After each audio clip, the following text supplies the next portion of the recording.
शांति। 27 जून 2021 आज के बाबा के अव्यक्त महावाक्य हैं रिवाइज कोर्स से 26 जनवरी 88। मुरली का टॉपिक है संगम युग पर नंबर 1 पूज्य बनने की अलौकिक विधि। आज हम बाबा से सुनेंगे कि संगम युग पर नंबर 1 पूज्य बनने की अलौकिक विधि क्या है। आज अनादि बाप माना शिव बाबा और आदि बाप माना ब्रह्मा बाबा, अनादि शालिग्राम माना हम आत्माओं बच्चों को और आदि ब्राह्मण बच्चों को डबल रूप से देख रहे हैं। शालिग्राम रूप में भी परम पूज्य हो और ब्राह्मण सो देवता स्वरूप भी गायन और पूजन योग्य है। दोनों आदि और अनादि बाप, आदि माना शिव बाबा और ब्रह्मा बाबा, दोनों ही रूप से पूज्य आत्माओं को देख क्या हो रहे हैं? हर्षित हो रहे हैं।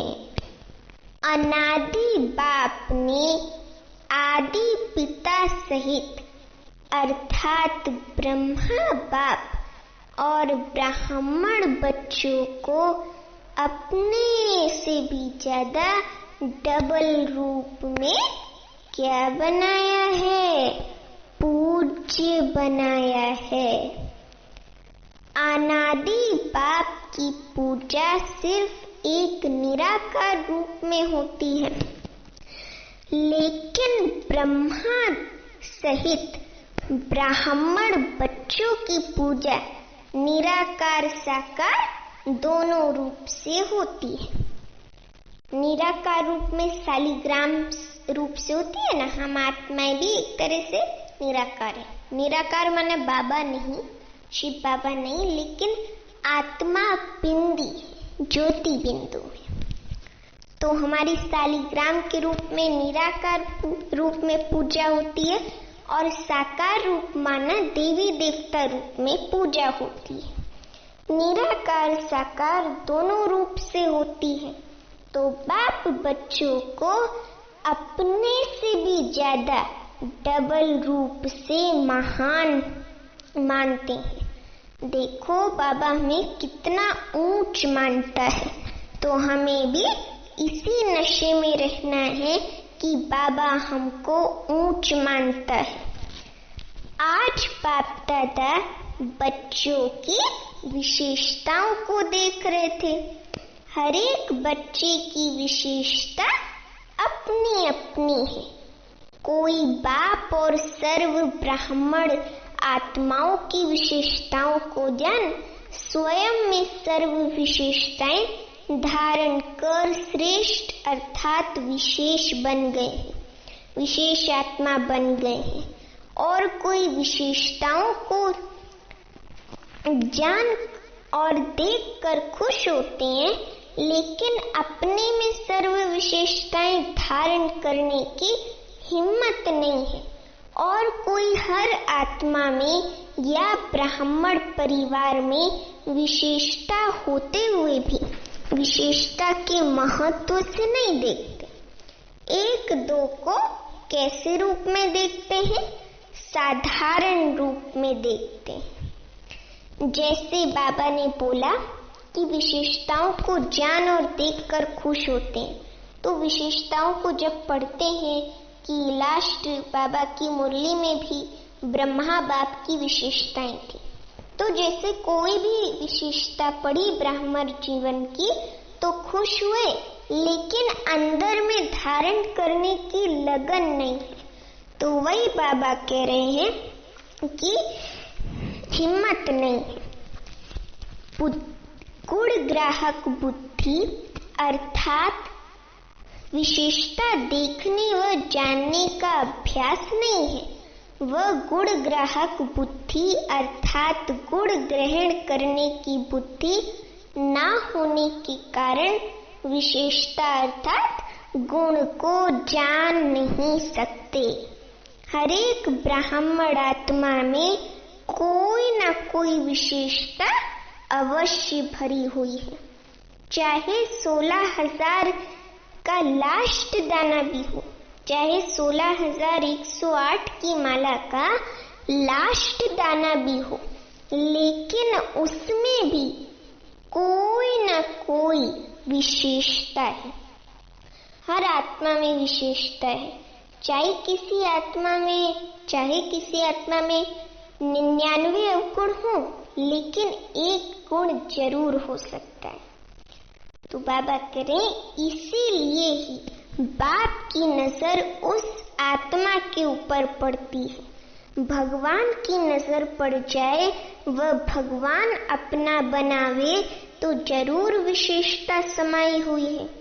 इसलिए ही वह आत्मा ब्राह्मणों की लिस्ट में आई है, लेकिन सदा हर एक की विशेषता को देखने और जानने में नंबरवार बन जाते। किसी आत्मा की विशेषता को जानने और उसको धारण करने में नंबरवार बन जाते हैं।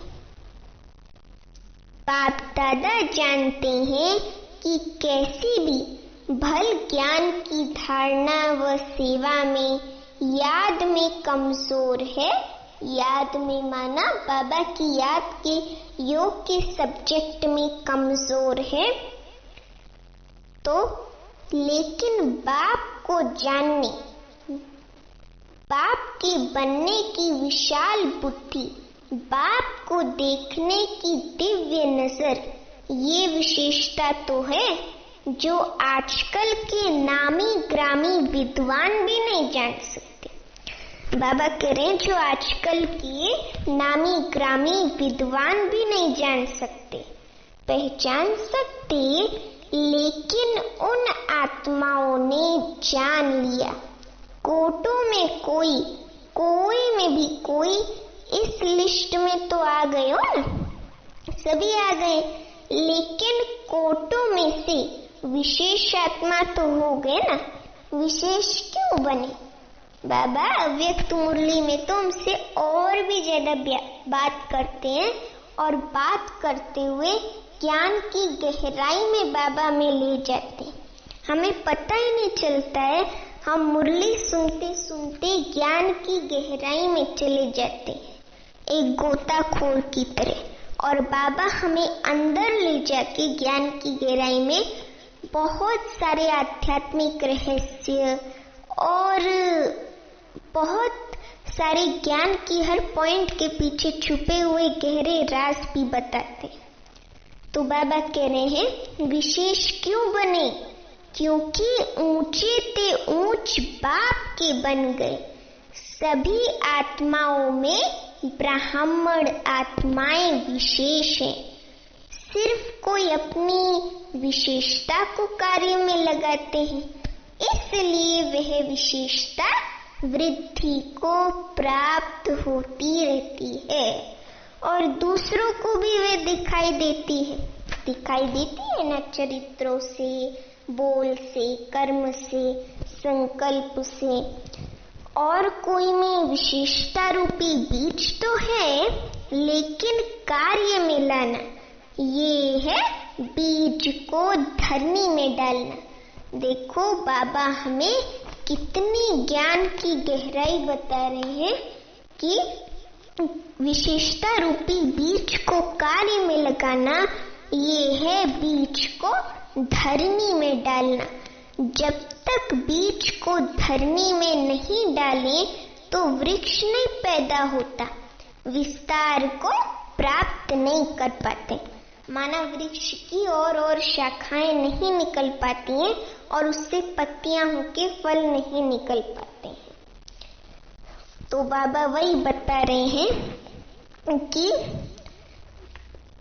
विस्तार को प्राप्त नहीं कर पाते हैं और कई बच्चे विशेषता के बीज को विस्तार में भी लाते आते अर्थात वृक्ष के रूप में वृद्धि को भी प्राप्त करते हैं कई बच्चे, फल को भी प्राप्त करते, लेकिन जब फल आता है तो फल के पीछे चिड़ियाएं, पंछी भी आते हैं खाने के लिए। आते हैं ना, कई पंछियों को फल अच्छा लगता है, दाना नहीं, तो आते हैं फल के पीछे।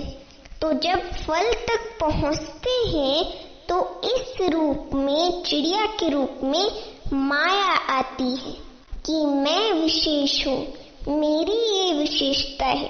ये नहीं समझते कि बाप द्वारा प्राप्त हुई विशेषता है। विशेषता भरने वाला बाप है, माना शिव बाबा है। आत्मा रूपी चिड़िया बीच में आके अहंकार की चोंच, अहंकार रूपी चोंच से हमें काट लेती है और हम फिर फल तक नहीं पहुंच पाते हैं। तो वही बाबा बता रहे हैं कि विशेषता भरने वाला बाप है।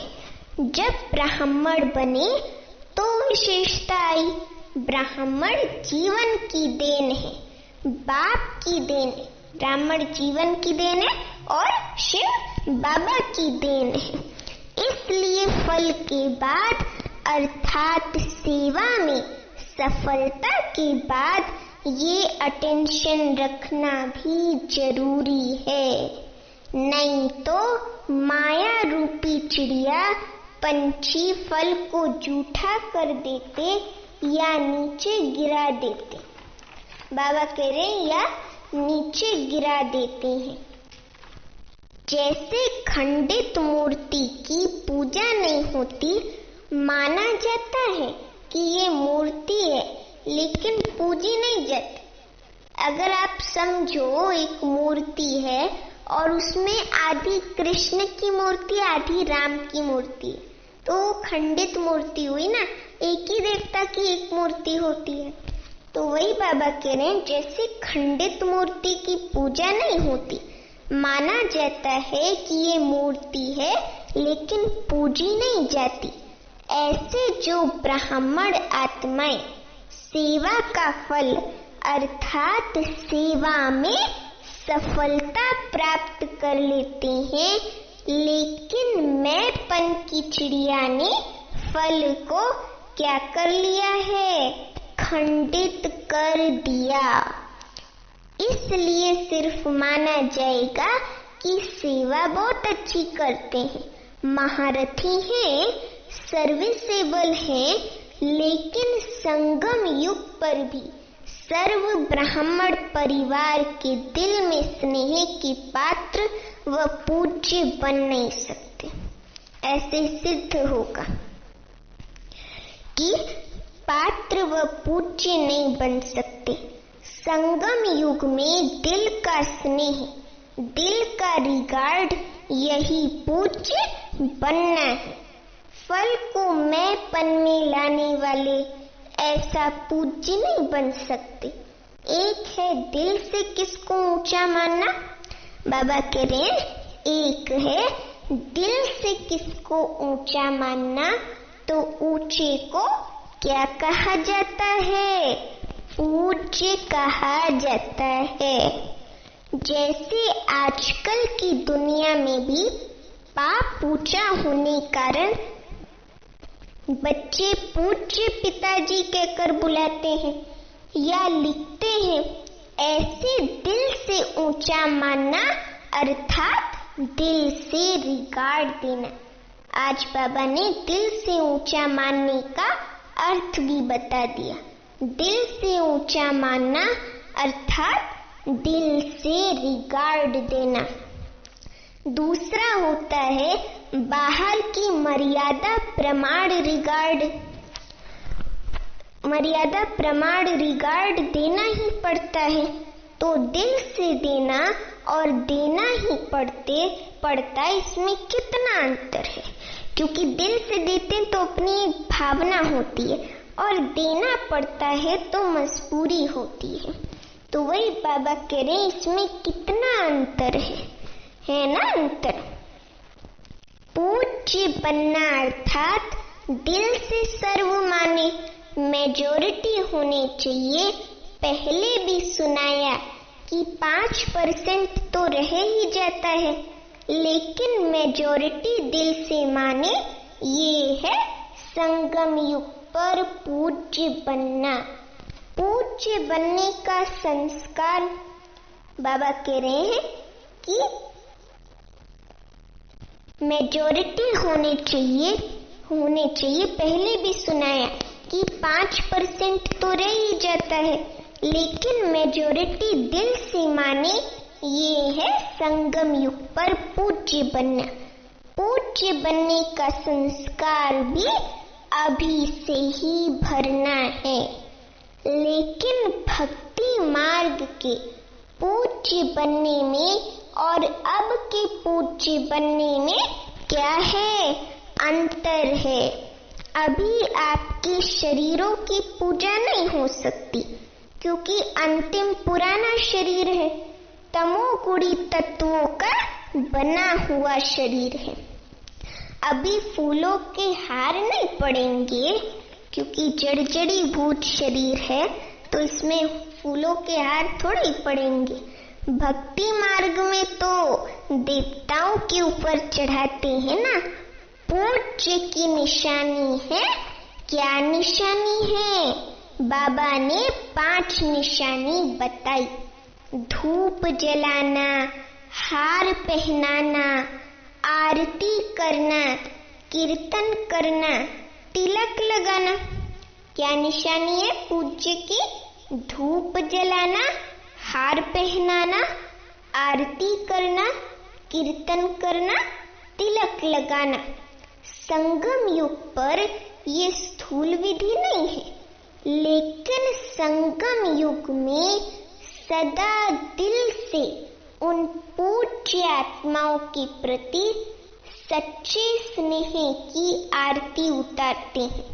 कैसी आरती उतारते हैं? सच्चे स्नेह की आरती उतारते हैं। ऐसी वैसी आरती नहीं उतारते कि धूप जलाएं, ये करें वो करें, नहीं। आत्माओं द्वारा सदा कोई ना कोई प्राप्ति का कीर्तन करते ही रहते। देखो, बाबा की मुरली, शिव पिता परमात्मा की मुरली कितनी इम्पोर्टेंट और राज युक्त होती है, राज युक्त, युक्ति युक्त होती है। तो हमें भी बाबा की तरह अपनी वाणी को बनाना है।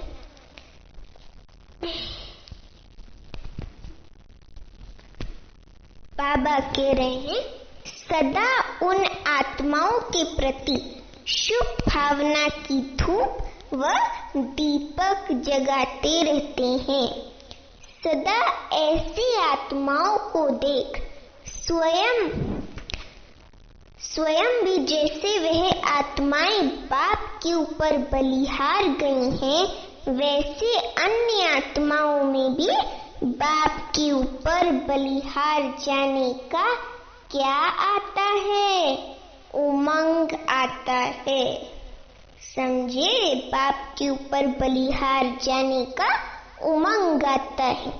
तो बाप के ऊपर बलिहार जाने का हार सदा उन आत्माओं को स्वतः ही प्राप्त होता है। ऐसी आत्माएं सदा स्मृति स्वरूप के क्या होती हैं? तिलकधारी होती हैं। इस अलौकिक विधि से इस समय के पूज्य आत्माएं बनती हैं। भक्ति मार्ग के पूज्य बनने से श्रेष्ठ पूजा अब की है। जैसे भक्ति मार्ग की पूज्य आत्माओं के 2 घड़ी के संपर्क से, अर्थात सिर्फ मूर्ति के सामने जाने से 2 घड़ी के लिए भी शांति, शक्ति, खुशी का अनुभव होता है। ऐसे संगम युगी पूज्य आत्माओं द्वारा अब भी 2 घड़ी, 1 घड़ी भी दृष्टि मिलने से भी खुशी, शांति व उमंग उत्साह की शक्ति अनुभव होती है। ऐसी पूज्य आत्माएं अर्थात नंबर 1 विशेष आत्माएं हैं। सेकंड और थर्ड तो सुना दिया, उसका विस्तार क्या करेंगे? हैं तो सब विशेष आत्माओं की लिस्ट में, लेकिन 1 2 3 नंबर वार है। 1 2 3 4 5 6 होता है ना, तो नंबर वार है। लक्ष्य सभी का नंबर 1 का होता है, तो ऐसे पूज्य बनो जैसे ब्रह्मा बाप की गुणों की गीत गाते हो ना। ये सब विशेषताएं पूज्य बनने की व नंबर 1 विशेष आत्मा बनने की बातें ब्रह्मा बाप में देखी सुनी ना। तो जैसे ब्रह्मा साकार आत्मा नंबर 1 संगम युगी पूज्य, सो भविष्य में नंबर 1 पूज्य बनते। लक्ष्मी नारायण नंबर 1 पूज्य है ना, नंबर 1 पूज्य। ऐसे आप सभी भी ऐसे बन सकते हैं। जैसे बाप के साथ साथ ब्रह्मा बाप की कमाल गाते हैं, ऐसे आप सभी भी सदा ऐसा संकल्प बोल और कर्म करो जो सदा ही कमाल का हो। जब कमाल होगी तो धमाल नहीं होगा। देखो बाबा रमणीक भी है, जब कमाल होगी तो धमाल नहीं होगा।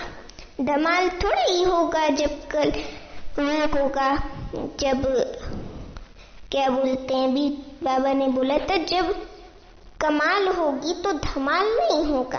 कमाल नहीं करते तो धमाल करते हो। चाहे संकल्पों की धमाल करो, चाहे वाणी से करो, संकल्पों में भी व्यर्थ तूफान चलता है तो ये धमाल है ना। बाबा देखो हमें सूक्ष्म से सूक्ष्म धमाल की चेकिंग करा रहे हैं। धमाल नहीं लेकिन कमाल करनी है, क्योंकि आदि पिता ब्रह्मा के ब्राह्मण बच्चे सदा ही पूज्य गाए जाते हैं। पुजारी नहीं गाए जाते हैं, पूज्य गाए जाते हैं। समझे?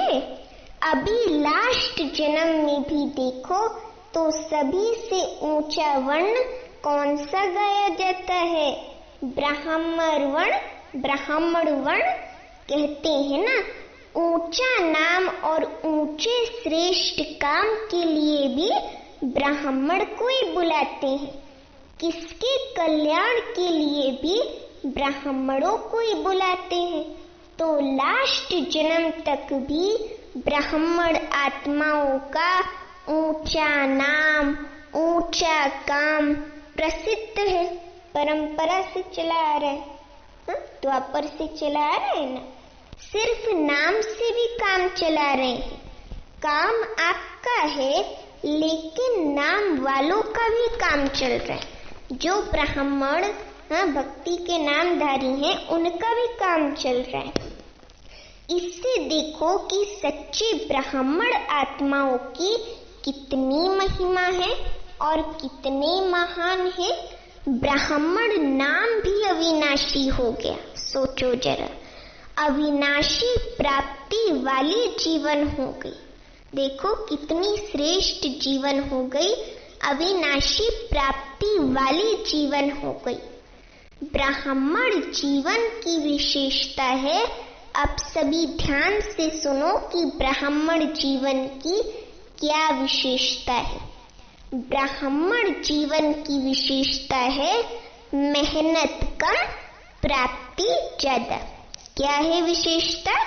मेहनत कम, प्राप्ति ज्यादा, क्योंकि मोहब्बत के आगे मेहनत नहीं है। अब लास्ट जन्म में भी ब्राह्मण मेहनत नहीं करते, आराम से खाते रहते हैं। अगर नाम का भी काम करते हैं तो भूखे नहीं रह सकते हैं। तो इस समय के ब्राह्मण जीवन की विशेषताओं की अब तक निशानियां देख रहे हो। इतनी श्रेष्ठ आत्मा हो, समझा। कई बार हम नहीं समझते हैं तो बाबा कह रहे समझा। हर अव्यक्त मुरली में बाबा कहते समझा कि नहीं समझा, समझा ना सभी ने। तो अब बाबा हमें कह रहे हैं वर्तमान समय पूज्य तो भविष्य के पूज्य, इसको ही विशेष आत्माएं नंबर 1 कहते हैं। तो चेक करो, ब्रह्मा बाप की कहानी सुना रहे हैं ना। पिछले संडे की मुरली में भी बाबा ने वो आटे वाली घटना सुनाई थी। तो ब्रह्मा बाप की कहानी सुना रहे हैं ना, अभी और भी रही हुई है। ये ब्रह्मा बाप की विशेषता सदा सामने रखो और किसी बातों में नहीं जाओ, लेकिन विशेषताओं को देखो और वर्णन करो। हर एक को विशेषता का महत्व सुनाकर विशेष बनाओ। दूसरों को बनाना अर्थात स्वयं विशेष बनना, समझा। अच्छा, अभी बाबा याद प्यार दे रहे हैं चारों ओर के सर्व नंबर 1 विशेष आत्माओं को देखो। बाबा याद प्यार देने में ही हमारी कितनी महिमा कर रहा है। चारों ओर के सर्व नंबर 1 विशेष आत्माओं को सर्व ब्राह्मण जीवन वाले विशेष आत्माओं को सदा ब्रह्मा बाप को सामने रख समान बनने वाले बच्चों को अनादि बाप माना शिव बाबा, आदि बाप माना ब्रह्मा बाप का दोनों रूप से सर्वशाली ग्रामों को, हम आत्माओं को और साकारी ब्राह्मण आत्माओं को, हम सब ब्राह्मण भी है ना, और साकारी ब्राह्मण आत्माओं को स्नेह भरी याद प्यार और नमस्ते। अच्छा, अभी अव्यक्त बाप दादा की पार्टियों के साथ मुलाकात है। पहली पार्टी, सदा बाप का हाथ और साथ है, ऐसा भाग्यवान समझते हो। जहाँ बाप का हाथ और साथ है वहाँ सदा ही कौन सी जीवन होती है? मौजों की जीवन होती है। मूंझने वाले नहीं होंगे, मौज में रहेंगे। कोई भी परिस्थिति अपने तरफ आकर्षित नहीं करेगी, सदा बाप की तरफ आकर्षित होंगे, सदा बाप की तरफ आकर्षित होंगे। सबसे बड़ा और सबसे बढ़िया बाप है, तो बाप के सिवाय और कोई चीज या व्यक्ति आकर्षित नहीं कर सकता। बाबा कह रहे हैं तो बाप के सिवाय कोई भी चीज या व्यक्ति आकर्षित नहीं कर सकता। जो बाप के हाथ और साथ में पलने वाले हैं उनका मन और कोई जा नहीं सकता और कहीं जा नहीं सकता। तो ऐसे सभी हो या माया की पालना में चले जाते हो, वह रास्ता बंद है ना, तो सदा बाप के साथ की मौज में रहो। बाप मिला, सब कुछ मिला, कोई अप्राप्ति नहीं। कितना भी कोई हाथ साथ छुड़ाए बाबा से, लेकिन छोड़ने वाले नहीं, और छोड़ के जाएंगे भी कहाँ? भगवान को छोड़कर जाएंगे तो सबसे बड़ी गलती नहीं कर लेंगे, तो भगवान को छोड़कर जाएंगे भी कहाँ? इससे बड़ा और कोई भाग्य हो नहीं सकता। बाबा के साथ रहना, बाबा के ज्ञान में हमेशा रहना, इससे बड़ा कोई भाग्य हो नहीं सकता। कुमारियां तो है ही सदा भाग्यवान। पिछली मुरली में भी बाबा ने कुमारियों से मुलाकात की थी, और आज भी बाबा कुमारियों को बीच में बोल रहे हैं कि कुमारियां तो है ही सदा भाग्यवान, उस दिन भी बाबा ने बोला था कि भाग्यवान है, डबल भाग्य है। एक कुमारी जीवन का भाग्य, दूसरा बाप का बनने का भाग्य। कुमारी जीवन पूजी जाती है। जब कुमारी जीवन खत्म होती है तो सबके आगे झुकना पड़ता। गृहस्थी जीवन है ही बकरी समान जीवन, कुमारी जीवन है कैसी जीवन? पूज्य जीवन। अगर कोई एक बार भी गिरा तो गिरने से हड्डी टूट जाती है ना। फिर कितना भी प्लास्टर करो, बाबा कह रहे हैं, फिर कितना भी प्लास्टर करो, ठीक करो, लेकिन हड्डी कमजोर हो जाती है। तो समझदार बनो, टेस्ट करके फिर समझदार नहीं बनना, कुमारी जीवन में ही रहना। टेस्ट करके गृहस्थी जीवन, फिर समझदार नहीं बनना। बाबा कह रहे फायदे में रहना, फायदे में कायदा। अभी दूसरी पार्टी से मुलाकात है। सदा अपने को कल्प कल्प की विजयी आत्माएं अनुभव करते हो। अनेक बार विजयी बनने का पार्ट बजा रहे हैं। बाबा हमें विजयी है, हम इस बात की स्मृति दिला रहे हैं कि अनेक बार विजयी बनने का पार्ट बजाया है और अब भी बजा रहे हैं। विजयी आत्माएं सदा ही औरों को भी विजयी बनाती हैं। जो अनेक बार किया जाता है वह सदा ही सहज होता है, मेहनत नहीं लगती है। अनेक बार की विजयी आत्मा है। इस स्मृति से कोई भी परिस्थिति को पार करना क्या लगता है? खेल लगता है, खुशी का अनुभव होता है। विजयी आत्माओं को विजय अधिकार अनुभव होती है। वैसे भी विजय हमारा जन्म सिद्ध अधिकार है ना, सफलता हमारा जन्म सिद्ध अधिकार है। तो विजय भी अधिकार अनुभव होती है। अधिकार मेहनत से नहीं मिलता, स्वतः ही मिलता है। तो सदा विजय की खुशी से, अधिकार से आगे बढ़ते औरों को भी आगे बढ़ाते चलो। लौकिक परिवार में रहते लौकिक को अलौकिक में परिवर्तन करो, क्योंकि अलौकिक संबंध सुख देने वाला है ना, सुख देने वाला। लौकिक संबंध से अल्पकाल का सुख मिलता है, सदा का नहीं। तो सदा सुखी बन गए। हाँ, ब्राह्मण परिवार में आकर, बाबा के ज्ञान में आकर सदा सुखी बन गए। समझे? हम सदा सुखी बन गए। वही बाबा कह रहे हैं कि सदा सुखी बन गए। दुखियों की दुनिया से सुख के संसार में आ गए, ऐसा अनुभव करते हो। पहले रावण के बच्चे थे तो दुखदाई थे, अभी सुखदाता के बच्चे कैसे स्वरूप हो गए? सुख स्वरूप हो गए। फर्स्ट नंबर ये अलौकिक ब्राह्मणों का परिवार है, देवताएं भी सेकंड नंबर हो गए। तो ये अलौकिक जीवन प्यारी लगती है ना।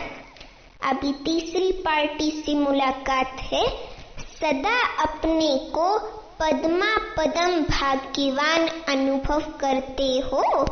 सारे कल्प में ऐसा श्रेष्ठ भाग्य प्राप्त हो नहीं सकता, क्योंकि भविष्य स्वर्ग में भी इस समय के पुरुषार्थ की प्रारब्ध के रूप में राज्य भाग्य प्राप्त करते हो।